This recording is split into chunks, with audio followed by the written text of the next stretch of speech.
Deputy mayor ছিল এবং মহানগরের সেক্রেটারি ছিল এবং উনি যখন মারা গিয়ে ইন্তেকাল করেছেন তখন উনি সিনিয়র সভাপতি ছিল মহানগর।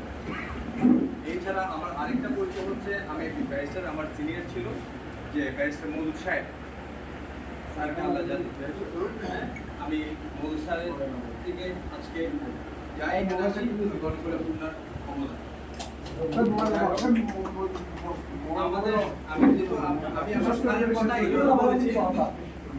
স্যারের কথা এই জন্য বলেছি, স্যারের অবদানটা এই জন্য বলেছি কারণ আজকে স্যারের জন্য আমি আজকে এখানে এসেছি।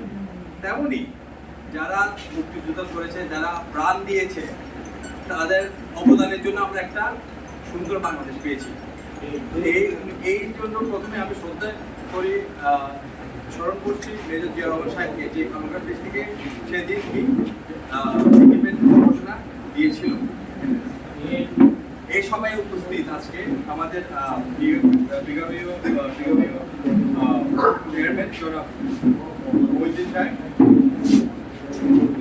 প্রেজেন্ট, আমাদের এখানে আমার শ্রদ্ধেয় জনাব আবাদিক চৌধুরী রবিন ভাই প্রেজেন্ট, এখানে আছে আনোয়ার হাসান আনোয়ার সাহেব সিনিয়র যুগ্ম আহ্বায়ক, আছে আমার সহযোদ্ধা তানভীর মল্লিক ভাই।